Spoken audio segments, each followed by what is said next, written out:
everyone, and welcome to the second Tech Talk of DEMCON. This time we have a presentation of Josée Kleibeuker, Project Manager, and Johannes Jobst, System Engineer. They're going to talk about handling 2 megawatt of power in an irradiation target as small as a matchbox. After the presentation there's a Q&A. You can ask them anything about the project, and afterwards there is a networking environment in WonderMe. You'll find the link in the YouTube description. So now it's up to Johannes and Josée. Thank you for watching and enjoy the Tech Talk.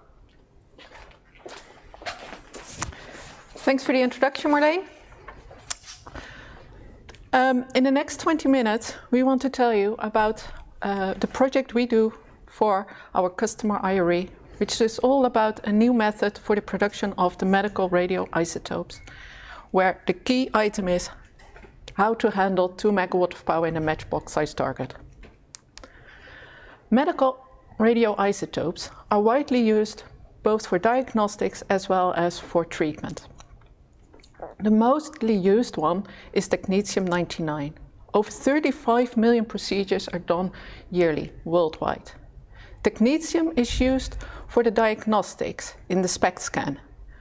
Technetium is coupled to a molecule that is specifically chosen for the part that in the body that want to be traced, that is injected into the patient, and then in the SPECT scan we can nicely localize and see what is happening in the patient. The benefit of technetium in the SPECT scan is that its half-lifetime is 6 hours. The drawback is that we cannot ship it around the world, because every 6 hours half of the technetium has been decayed and is not there anymore to a more stable form. So therefore, the world production relies on its parent isotope, molybdenum-99, which has a half-lifetime of 66 hours, which allows this worldwide shipment. So how is the production of technetium? In the current mainly used method, also where IRE works on, is using an uranium target. An enriched uranium target is then with neutrons irradiated, and as a result fission occurs. Fission means that we split the uranium atoms and part of the yield is then molybdenum-99.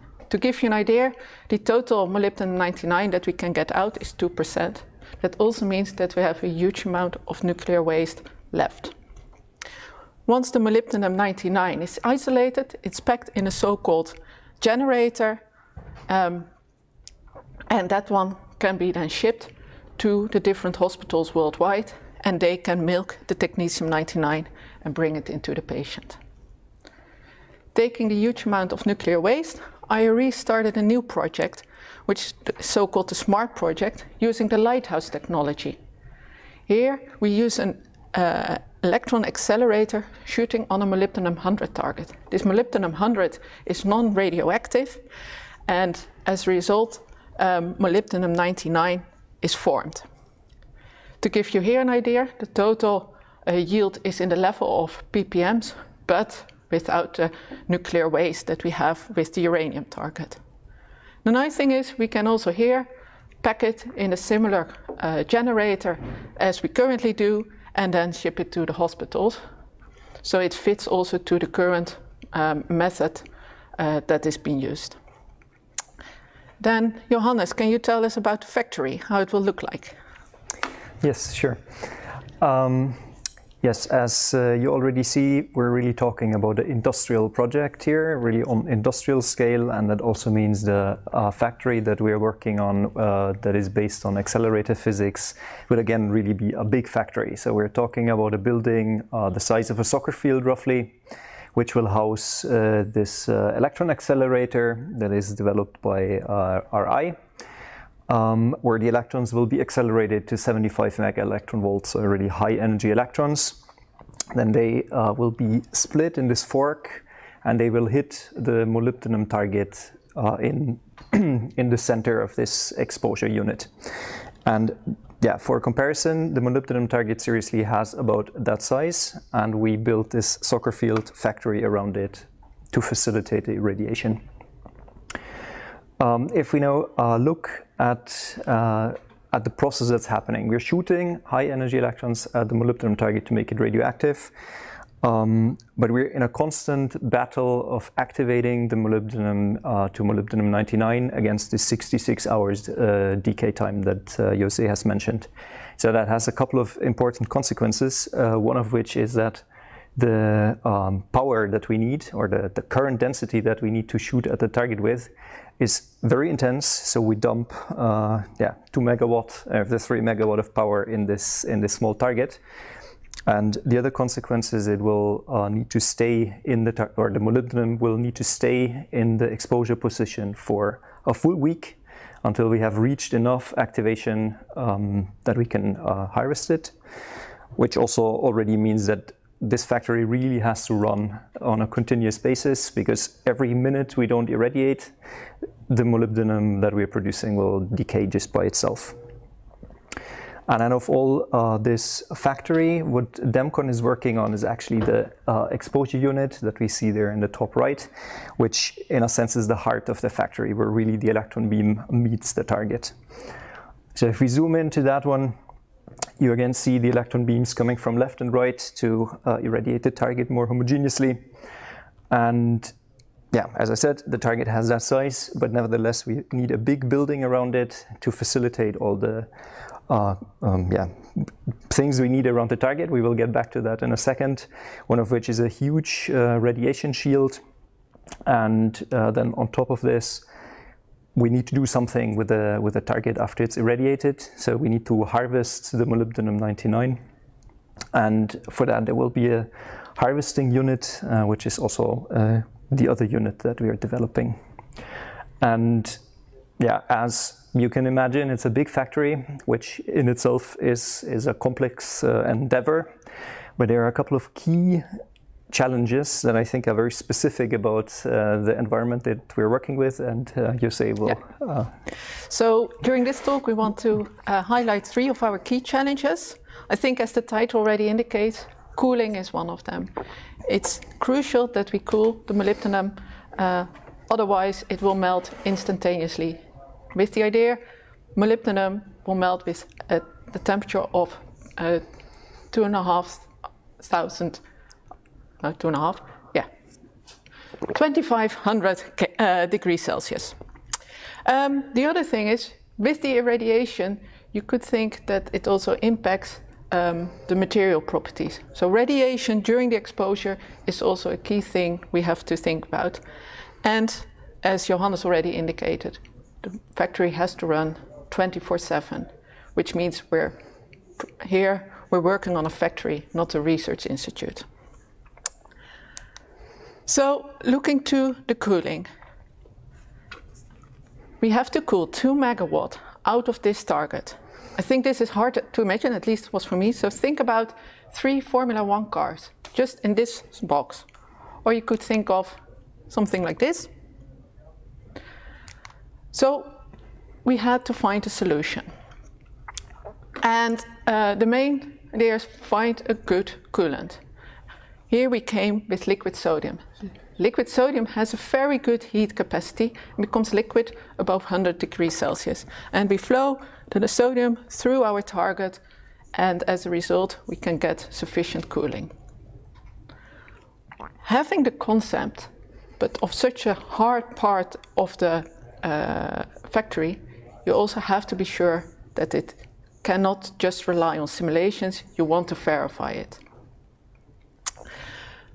One thing I forgot to mention, which I should, is at least sodium, very good coolant, but also some bit more tricky parts. Maybe you remember from your chemistry course, throwing the sodium into the water gives really nice flames. It's very reactive with water, causing huge burns. And not only that, it's also very reactive with many other materials, like various steels, which makes it very important that we choose the right materials. Having the concept, we want to verify it. So what did we do? We built a so-called sodium cooling test circuit, and we did that here at Jobst. This contains of a sodium loop to which we can attach various parts of our concept, of our target and other parts of the factory that we want to test that are in contact with sodium, to make sure that our cooling is sufficient and that the materials can survive with the contact to sodium. And this is what we have done all here within DEMCOM. Then Johannes will explain a bit more about the next challenge. Indeed. The other challenge is of a very fundamental nature to the problem, because in the end we shoot with very high energy electrons on a target, and the energy of the electrons is so high that they emit gamma rays of very high energy as well, high enough that the gamma rays knock out neutrons of the target, which in the end is exactly what we want. We want to strip off a neutron from the molybdenum 100. But it also means that everything else that's hit by the beam or by the scattered electrons or by the gammas will also get radioactive, which is not nice. Yeah, for the target is nice, for everything else not so much. And yeah, that, as I already mentioned, means we need a lot of shielding. We need to think for all the components, can they survive in this environment? Do we have to do something about it? But the energy of the electrons is so high that we even run in a more fundamental problem. If we look at any material and it will be hit by an electron of that energy, some of the atoms, they will be just knocked out of place. So if you start out with one material at the beginning of the day, at the end of the day, the atoms will be jumbled around all over the place and the properties will have changed. And there are two really crucial ones for us. One is called radiation hardening. So what happens is that the material just becomes less ductile and therefore also more brittle. Is actually the real problem, not so much that it gets hard, but that it gets brittle. And the other thing is that by the atom, so for example, this atom is knocked out of a good position and ends up in an empty position where it should not be. And what this means is that the volume of components just increases over time. So what you see here is an example from a nuclear reactor, where you mount a bolt of a certain size when you build the building.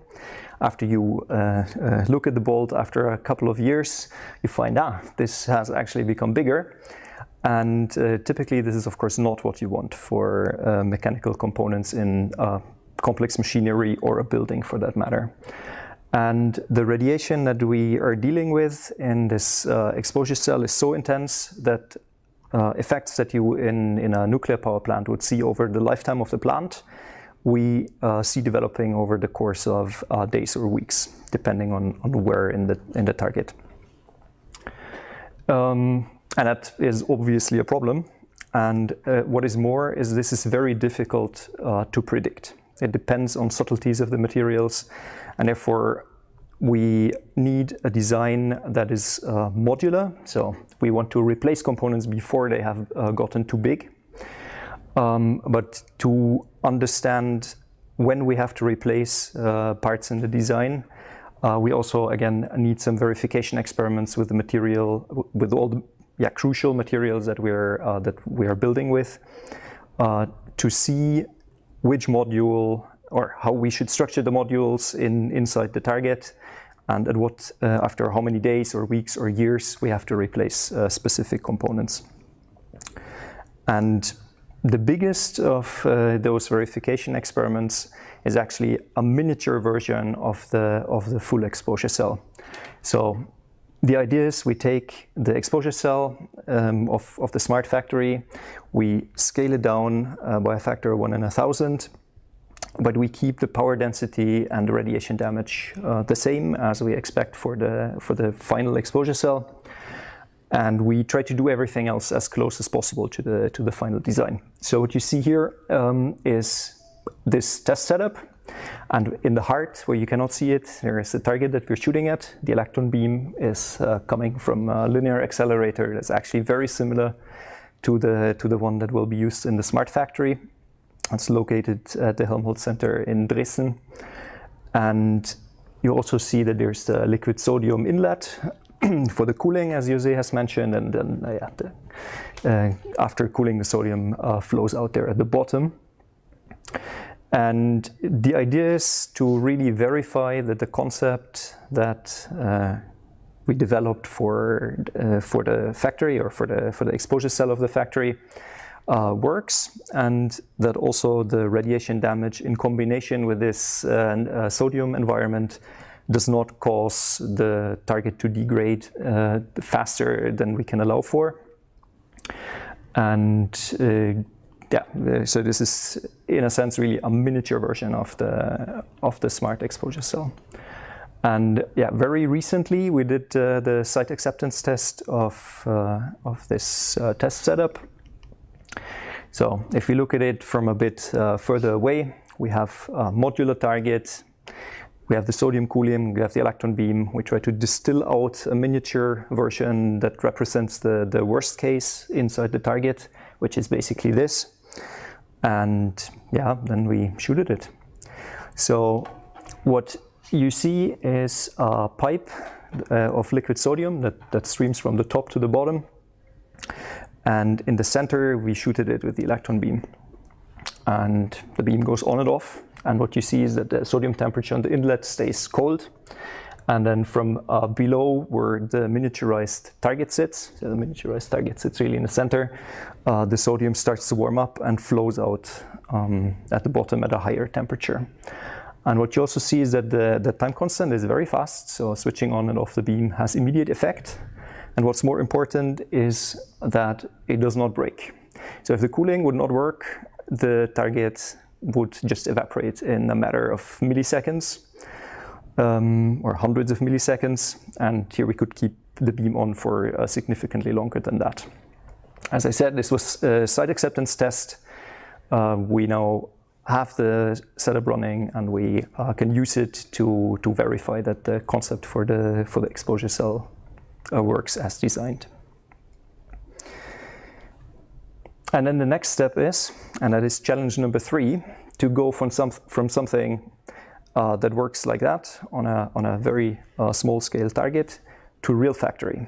And as we already mentioned, the factory really needs to run around the clock, 24/7, every day of the year, to make sure that A, the molybdenum does not decay too fast, and B, that the really fragile supply of the hospitals is maintained. So we can just not afford to lose days there. And all this has to work very reliably in the complex environments that we have just described. And then, of course, the product that we want to make is very radioactive, which has its own challenges. And what you can see, or what we already also indicated, we again have a modular design. And the overall layout, you also should recognize from the miniature version. We have electron beam coming in. There's a vacuum vessel that contains the target. There's cooling, and then around it there is a shielding, which are the blocks in gray. And that will all be below the floor. And after irradiation, the activated target will be moved up to the ground floor.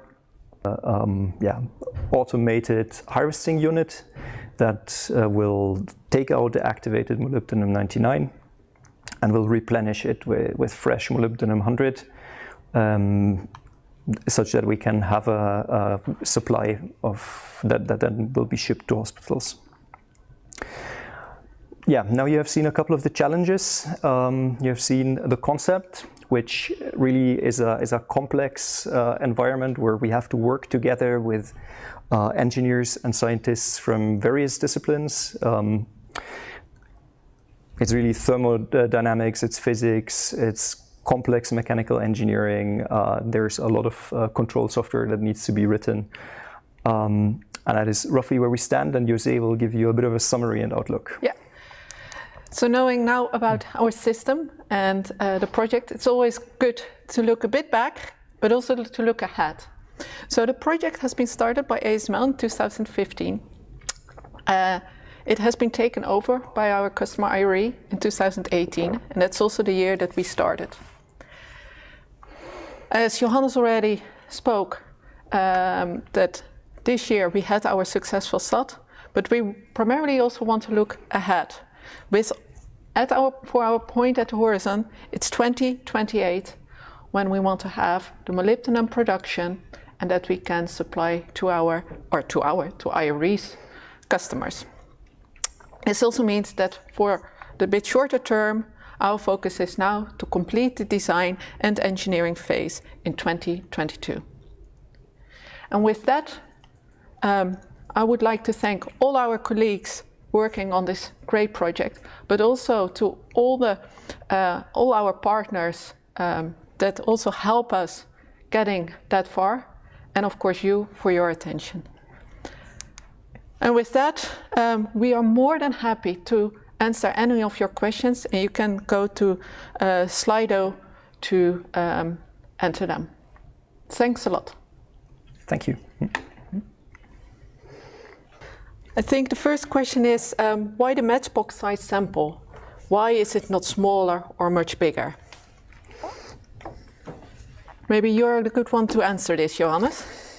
Sure. As we explained, there is this competition between decay and activation of the molybdenum, which means that you have to have a very high density of electron beam on the target. So making it bigger does not actually help. You need the density. And then the question is, how much do we need to produce of the molybdenum-99? And that determines the total volume. And yeah, the bigger you make it, the bigger the challenge becomes. So in a sense, we chose the optimum for the production to replace the nuclear power plant that is currently used to supply the molybdenum to hospitals. Then the next question, how difficult is handling after extraction of molybdenum-99? Maybe there it's good to know, so it's radioactive, so it's in that sense too hot that you cannot handle it manually. So you definitely need shielding in between. But also because it's that activated, it's really hot in temperature, so it still requires a certain amount of cooling. So it isn't that trivial, but to our thought, doable. The following question, why irradiate from two sides? Why not one side, or why not just one side? Yes, no, that's a beautiful one. So if you irradiate from one side, then one step back. You hit it with electrons from one side, and these electrons, they produce gamma rays, and those gamma rays in the end trigger the reaction. So you will get a relatively complicated profile as you go through the target of activation levels that you can achieve. And if you irradiate from one side only, you get a relatively non-uniform part, which effectively means you don't effectively use all the volume that we have available. And that already becomes a lot better if you irradiate from two sides. In principle, the more sides, the better, I think. But from the technical complexity of splitting out the beam in two beam lines is already relatively high. So if you want to split it out in more than two beam lines, just the complexity of the system grows. And with the irradiation from two sides, we already achieve a relatively uniform activation profile over the length of the target. Are there other isotopes this concept could be useful for? I think this is also a very good question. So if you look to the physics, yes, many more isotopes could be created. But for this project, the focus is on molybdenum-99, which already serves the huge amount of all the radioisotopes procedures that are taken care of.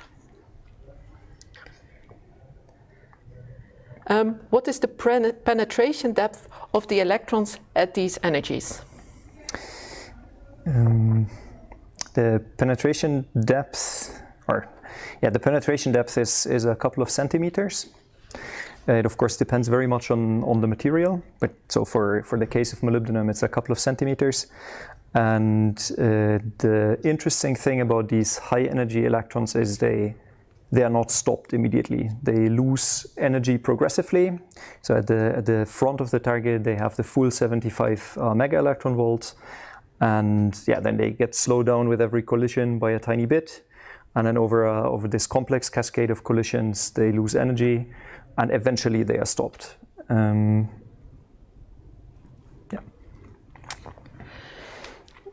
The complete LINAC will be supplied by RI.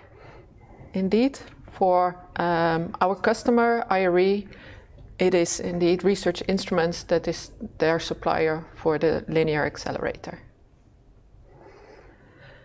Is the radioactivity not dangerous for the environment? Yes and no. So I think with radioactivity is like with every other potentially hazardous substance. If it is released uncontrolled, then it's dangerous. But yeah, this holds for pretty much anything. And there are, of course, very strict measures to handle radioactive material. And that for good reason, because radioactivity you cannot see, smell, or hear. So you have to be sure that everything radioactive you make is contained in the right environment. And this is also one of the key benefits of this concept, because all the radioactive isotopes that we're making, most of the activity really comes from this molybdenum-99, which will then be shipped to hospitals and be really used for a good purpose, and then also decays very fast. And also all the other isotopes that are produced in the shielding and around are relatively short-lived. So in a sense, containing the radiation is much, much easier than with the current concept, where a lot of long-lived radioactive waste is created from the uranium that you have to, for thousands of years, kind of keep track of. And with this concept of with this LightHouse concept, all this long-lived problem is removed. So in that sense, it's the much, much safer bet for environment. On the planning, in the coming 6 years, is this coming 6 years reserved just for building the factory? So I think it's good to understand that it's what we are developing here is a factory that is for the first time. So after design phase, indeed, also the realization phase does start. But before you really have the molybdenum production towards your customer, you also want to start with commissioning, first on component level, and then the different interfaces from the different parts within the factory.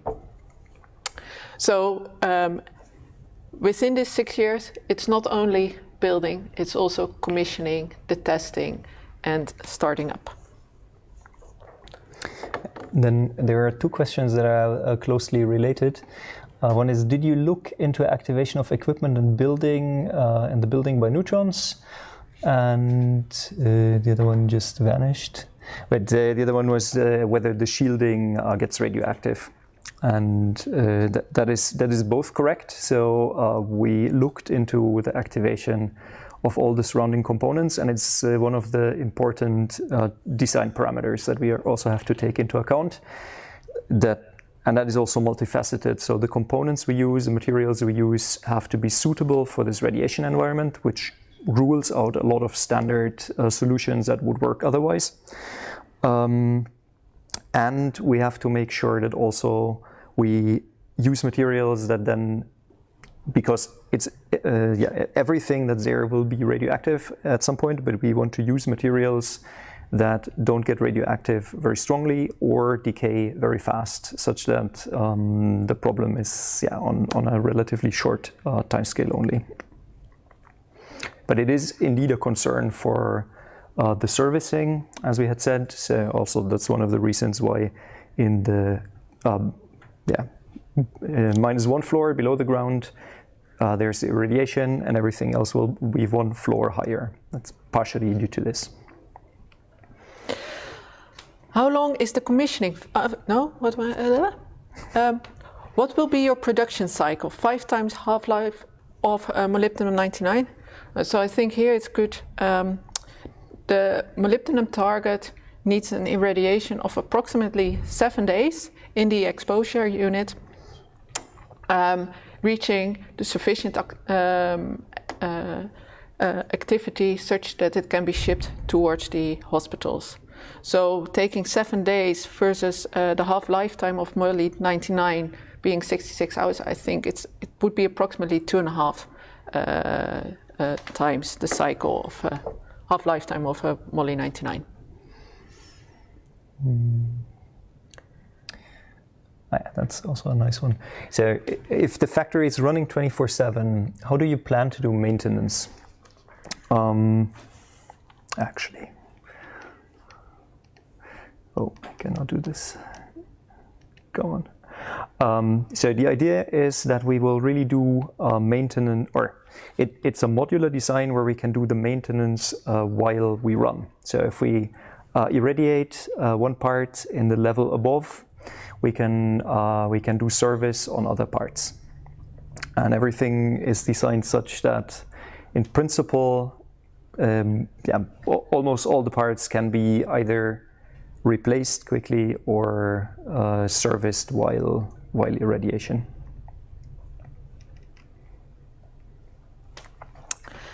Then how long is the commissioning phase expected to be? I think here it's good to indicate, since we are doing this really in steps, the current planning takes into account for several years.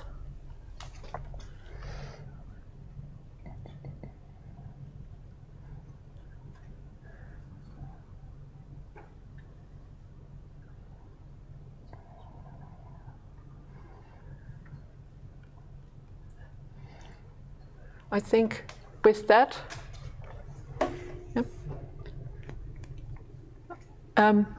hereby I would like to thank you for all the questions. It's really being pleased that there are so many ones of them. For those who have further questions or want to know more about DEMCON, we also have the Wonder Me, a networking session set up, and you're more than welcome to join us there and to chat about the LightHouse technology or DEMCON in general. Thanks again. Hope to see you soon. See you in a bit.